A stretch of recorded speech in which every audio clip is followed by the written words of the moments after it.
Bismillahirrahmanirrahim. Perkenalkan, nama saya Raihan Ar-Rasyid dari Prodi Ilmu Hadis NIM 42222020. Pada kesempatan kali ini saya akan menyampaikan terkait tentang akhlak tasawuf yang mana yang berjudul Tarekat Naqsabandiyah di Tengah Sawah. Sebelum itu saya akan menyampaikan apa itu tarekat. Tarekat berasal dari kata thariqah yang berarti jalan. Secara istilah, tarekat adalah jalan untuk menuju atau mendekatkan diri kepada Sang Pencipta atau Al-Khaliq. Jadi tarekat ni dalam Islam ada 4 tahapan. Yang pertama syariat, kedua tarikat, yang ketiga hakikat, yang keempat makrifat. Jadi yang akan saya bahas tentang tarikat. Selanjutnya saya akan membahas tentang tarikat Naqsabandiyah di Tengah Sawah. Tarikat Naqsabandiyah di Tengah Sawah yang terletak di Aur Tajungkang, Tengah Sawah, Kecamatan Guguak Randah, Kabupaten Agam, Sumatera Barat. Yang mana di sana guru yang mengajarkan jamaahnya atau buya yang bernama Datuk Azwar, yang biasa dipanggil orang buya. Beliau berasal dari Lasi, Kecamatan Canduang, Kabupaten Agam, dan beliau sering menetap di surau tersebut. Jamaah surau Tarbiyah Tengah Sawah biasanya itu berjumlah 300 jamaah dan 100 jamaah diantaranya jamaah suluk. Dari 100 jamaah suluk ada 1 jamaah remaja, dan mayoritas jamaah di surau Tarikat Naqsabandiyah Tengah Sawah biasanya diisi oleh perempuan lansia. Adapun jamaah yang menetap di surau tersebut berkisaran 15 sampai 20 orang. Dan di sana lagi masa dalam proses pembangunan. Biasanya proses pembangunan di surau tersebut, jamaah akan bergotong royong atau beriuran untuk membangun musolanya itu, yang mana dalam proses pembangunan.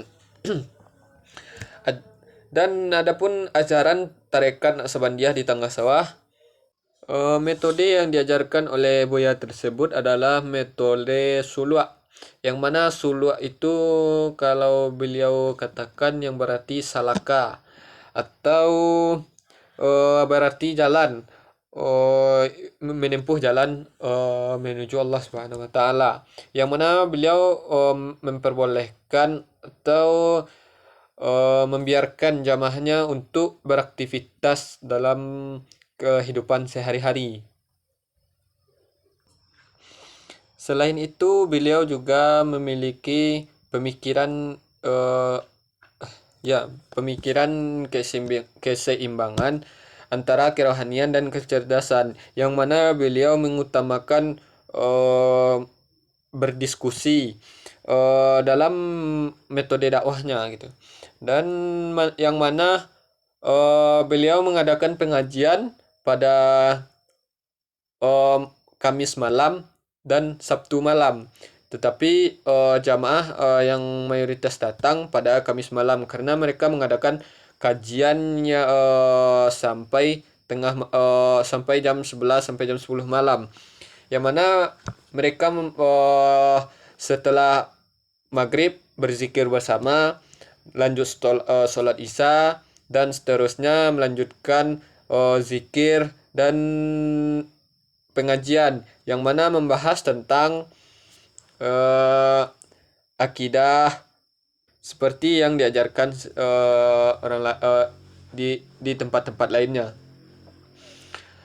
Ajaran di sana mempelajari juga yang namanya yang mana suluk dan zikir. Yang mana zikir adalah mensucikan dan menganggungkan dan mengucapkan nama Allah atas atau usaha manusia mendekatkan diri kepada Allah. Sepertinya hal-hal yang zikir yang kita lakukan, akan tetapi berbedanya mereka berzikir ingin mendekatkan diri kepada Allah sehingga tidak merasakan orang-orang di sekitar untuk berzikir kepada Allah.